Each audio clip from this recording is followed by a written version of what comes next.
Price லார்ட்ப்பா, உட்காரு. எப்படி இருக்க? சாப்பிட்டியா?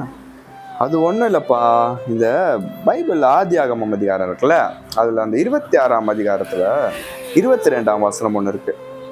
அவங்க என்ன சொல்றாங்க, துறவை வெட்டினான் ரெஹபோத்தை பத்தி சொல்றாங்க. அது ரொம்ப நாளா ஒரு டவுட்டாவே இருக்கு எனக்கு அதை பத்தி. கரெக்டு தான், ஜெமினியில் அது போட்டா உடனே வந்துடும், துறவை பத்தி வந்துடும், ரெஹபோத்தை பத்தி வந்துடும். கரெக்டு தான் நீ சொல்றது. ஆனா அதே ChatGPT ஜெமினில நீ தேவனுடைய அன்பை பத்தி போட்டா வருமா? அதுதான். அப்போ தேவன் நம்மளுக்கு வெளிப்படுத்தணும், அதுதான் பத்தி யோசிச்சுட்டு இருக்கேன். தேவன் ஒரு உணர்த்தை கொடுத்துட்டு இருக்காரு. சரி, வெயிட் பண்ணு, அண்ணா வருவாரு, அதுக்கெல்லாம் வந்து சேர்த்து ஒரு பதில் சொல்லுவார். வெயிட் பண்ணி பார்க்கலாம்.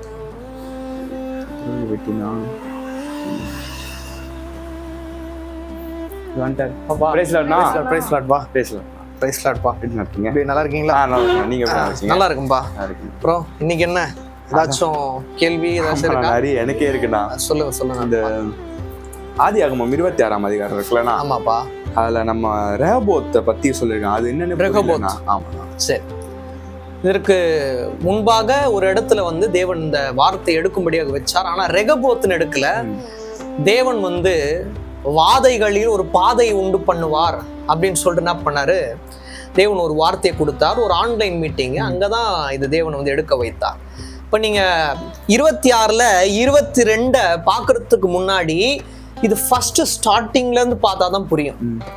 நீங்க நல்லா பார்த்தா உங்களுக்கு சப்போஸ் ரெகபோத்னா என்ன அப்படின்னு தெரியணும்னா நீங்க ChatGPTயோ இல்ல ஜெமினிலயோ போட்டு பார்த்தா அதுக்கு மீனிங் கொடுப்பாங்க.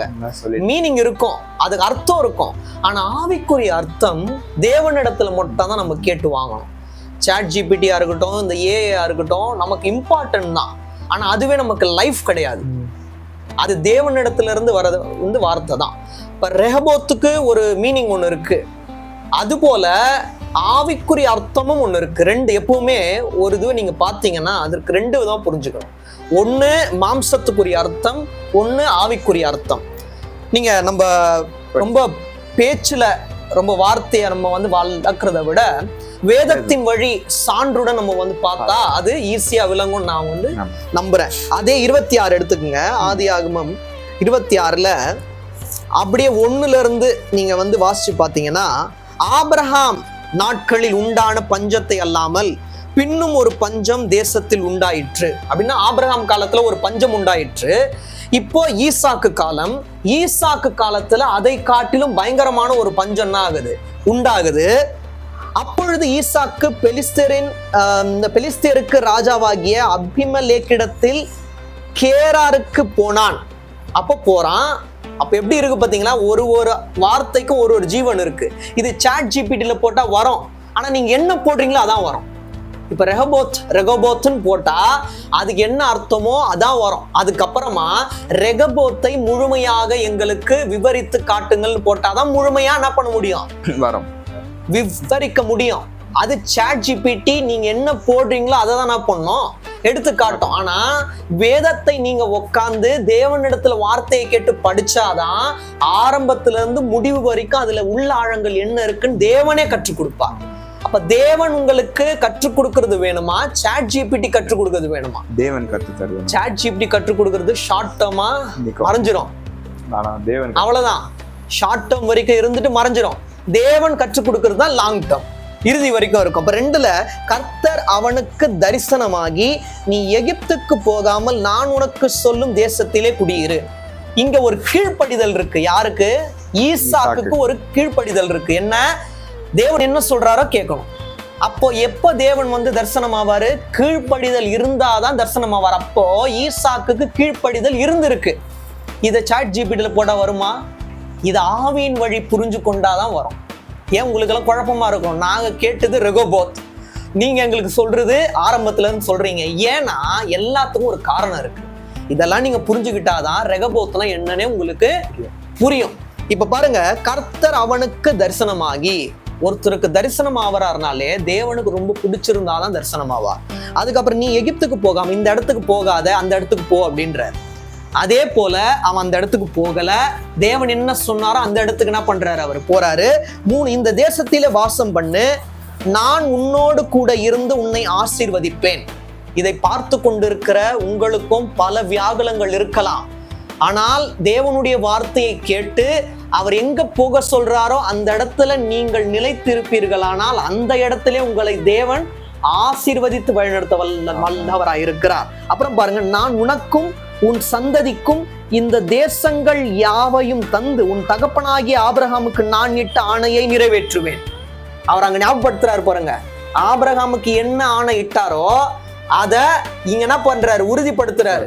நான் நிறைவேற்றுவேன், என்னோட வார்த்தைக்கு கீழ்ப்படிந்திருந்தா. அவர் இருந்தாரானா இருந்தார். அதுக்கப்புறம் பாருங்க, ஆபிரகாம் என் சொல்லுக்கு கீழ்ப்படிந்து, ஆபிரகாம் என்னோட சொல்லுக்கு கீழ்ப்படிந்தார். அது போல நீ என்ன பண்ண, என்னோட சொல்லுக்கு கீழ்ப்படிந்திரு. என் விதிகளையும் என் கற்பனைகளையும் என் நியமங்களையும் என் பிரமாணங்களையும் கை கொண்டபடினா, இதெல்லாம் கை கொள்ளணும். ரொம்ப கொஞ்சம் கஷ்டம்தான், ஆனா கை கொள்ள வேண்டிய ஒரு கட்டாயத்துல இருக்கும். அப்பதான் நாம் தேவனுக்கு கீழ்ப்படிந்தவர்களா இருப்போம். கீழ்ப்படிந்தவர்கள் தான் அவருடைய விதிகளையும் கற்பனைகளையும் நியமங்களையும் பிரமாணங்களையும் கை கொள்வார்கள். அதுக்கப்புறம் பாருங்க, நான் உன் சந்ததியை வானத்தின் நட்சத்திரங்களைப் போல பெருக பண்ணி உன் சந்ததிக்கு இந்த தேசங்கள் யாவையும் தருவேன். உன் சந்ததிக்குள் பூமியில் உள்ள சகல ஜாதிகளும் ஆசீர்வதிக்கப்படும். அவ்வாறு இதெல்லாம் நம்ம கை கொண்டிருந்தா, இந்த வார்த்தை பாருங்க, பூமியில் உள்ள சகல ஜாதிகளும் ஆசீர்வதிக்கப்படும். யாரோட சந்ததிக்குள்ள? ஆபிரகாம், ஈசாக்கு. அது போல நம்மளையும் வைக்கணும்னா நம்ம கீழ்ப்படியும். இப்போ கீழ்ப்படிதல் அப்படின்றது ரொம்ப ரொம்ப முக்கியமானது. இப்ப ரெகபோத்துன்னு போட்டா அதோட அர்த்தம் தான் வரும். இதெல்லாம் உங்களால புரிஞ்சுக்க முடியாது. அதுக்கப்புறம் என்ன பண்றாரு, நம்ம இதெல்லாம் நம்ம வந்து தியானிக்க போறது இல்ல. இதுல 11வது வசனம் பாருங்க, பின்பு அபிமெலேக்கு இந்த புருஷனையாகிலும் இந்த மனைவியாகிலும் தொடுகிறவன் நிச்சயமாய் கொலை செய்யப்படுவான் என்று எல்லா ஜனங்களும் அறிய சொன்னான். இப்ப அபிமெலேக்கு என்ன பண்றான், அவனுக்கு கீழாக, அவனை விட கீழாக இருக்கும் போது இவங்க 2 பேரையும் யாராச்சும் தொட்டா அவங்க கொலை செய்யப்படுவார்கள் அப்படின்னு சொல்றான். அதுக்கப்புறம் எப்படி மாறுதுன்னு பாருங்க, ஈசாக்கு அந்த தேசத்தில் விதைத்தான். அவனா பண்ணல, இவரை நம்பி வரல. யார நம்பி வந்திருக்கான்? தேவனை நம்பி. யார நம்பி வரல அவரு? அபிமெலேக்க. இத போட்டா வருமா சாட் ஜிபிடில? யாரை நம்பி வந்தான், யாரை நாடி நின்றான், அதெல்லாம் வராது. அப்போ அபிமெலேக்கை ஈசாக்கு நம்பி இருந்திருந்தா அவனுடைய விதைப்பு என்ன இருக்கும்? அவ்வளவுதான், முடிந்து போயிட்டு இருக்கும்.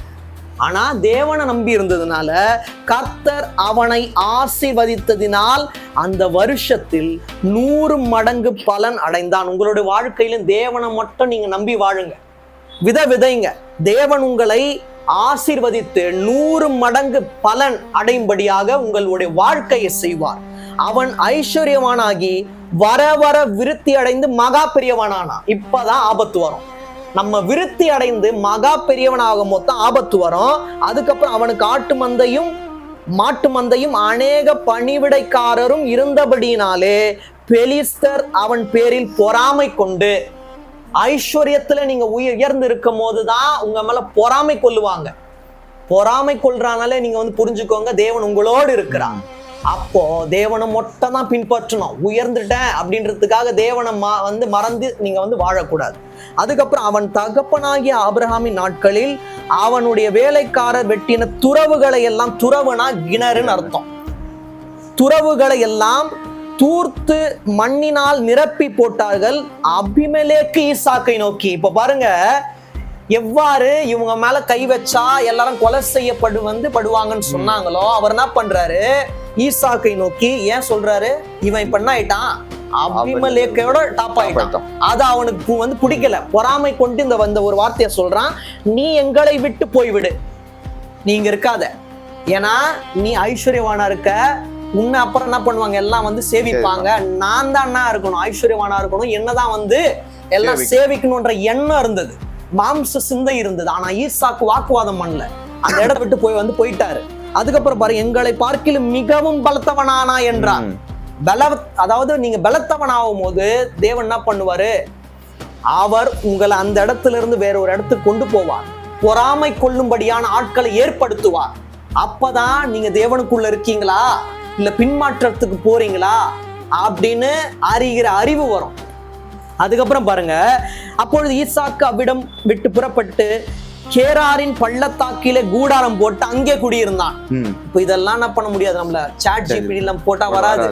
நம்மளே உட்கார்ந்து தேவனுடைய ஞானத்தை பெற்று படிச்சு பார்த்தாதான் புரியும். இங்க பாருங்க, கேராரின் பள்ளத்தாக்கில கூடாரம் போட்டு, எங்க போடுறான்? கேராரின் பள்ளத்தாக்குல கூடாரம் போட்டான், அங்கே குடியிருந்து, அங்க குடியிருக்கிறான். அப்படின்னா என்ன அர்த்தம்? அங்கதான் அவனோட குடியிருப்பு.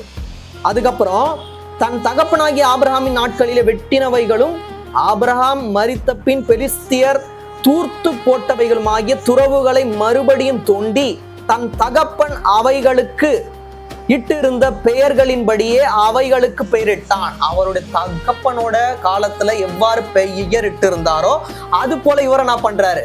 அந்த துறவுகளுக்கு இவர் என்ன பண்றாரு? பெயரிடுறாரு. இப்பதான் நம்ம முக்கியமான பாகத்துக்குள்ள வரப்போறோம். 3 துறவுகளை முக்கியமா விட்டுறாங்க. அதுல 3வது வெட்டப்படும் துறவோட பெயர் தான் ரெகோபோத். அது ஏன் ரெகோபோத்னு பெயர் பெற்றது, அதுக்கு என்ன அர்த்தம் நம்ம பார்க்க போறோம். அதுக்கப்புறம் பாருங்க, ஈசாக்குடைய வேலைக்காரர் பள்ளத்தாக்கிலே வெட்டி அங்கே சுரக்கும் நீரூற்றை கண்டார்கள். கேராரூர் மெய்ப்பர் இந்த தண்ணீர் தங்களுடையது என்று சொல்லி ஈசாக்குடைய மெய்ப்பனுடைய வாக்குவாதம் பண்ணினார்கள். அவர்கள் தன்னோடு வாக்குவாதம் பண்ணினபடியால் அந்த துறவுக்கு ஏசேக்கு என்று பெயரிட்டான். முதல் துறவு என்ன? ஏசேக்கு. நல்ல ஞாபகம் வச்சுக்கணும். ஏசேக்கு.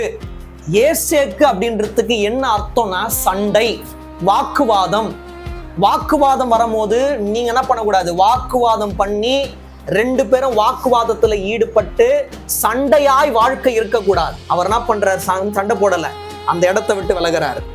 அப்ப ஏசேக்கு அப்படின்னா சண்டை. உங்களோட வாழ்க்கையில ஆரம்பம் சண்டையாக இருக்கும், வாக்குவாதமா இருக்கும். அதுக்கப்புறம் பாருங்க, வேறொரு துறவை வெட்டினார்கள், அதை குறித்தும் வாக்குவாதம் பண்ணினார்கள். ஆகையால் அதற்கு சித்னா என்று பெயரிட்டான். 2வது என்ன? சித்னா.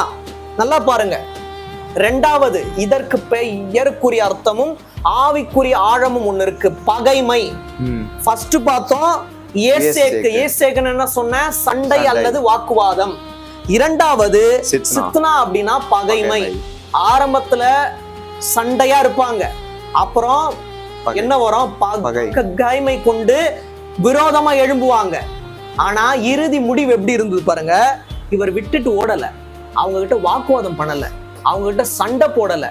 3வது அந்த ஒரு பகைமை உணர்வு ஈசாக்கு கிட்ட இல்ல, அவங்க கிட்ட இருந்தது. நம்ம கிட்ட என்ன இருக்கக்கூடாது?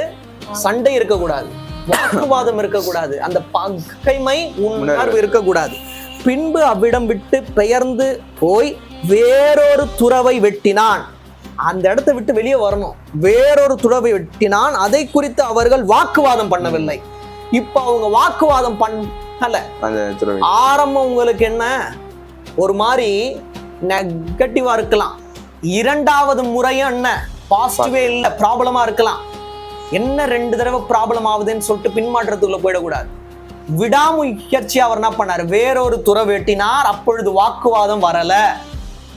அப்பனா என்ன ஆகுது? அப்பொழுது அவன் நாம் தேசத்தில் பலுகும்படிக்கு இப்பொழுது கர்த்தர் நமக்கு இடம் உண்டாக்கினார். இப்போது புரிஞ்சுக்கிறான். ஆரம்ப அந்த 2 தடவை என்ன ஆகல, அவனுக்கு பாசிட்டிவா வரல. இப்போ புரிஞ்சுக்கிறான், தேவன் ஏற்படுத்தினது, கர்த்தர் நமக்கு இடம் உண்டாக்கினார். இடம் உண்டாக்கிட்டார். அவர் இடம் உண்டாக்குனா அதுக்கப்புறம் பிரச்சனைகள் வருமா?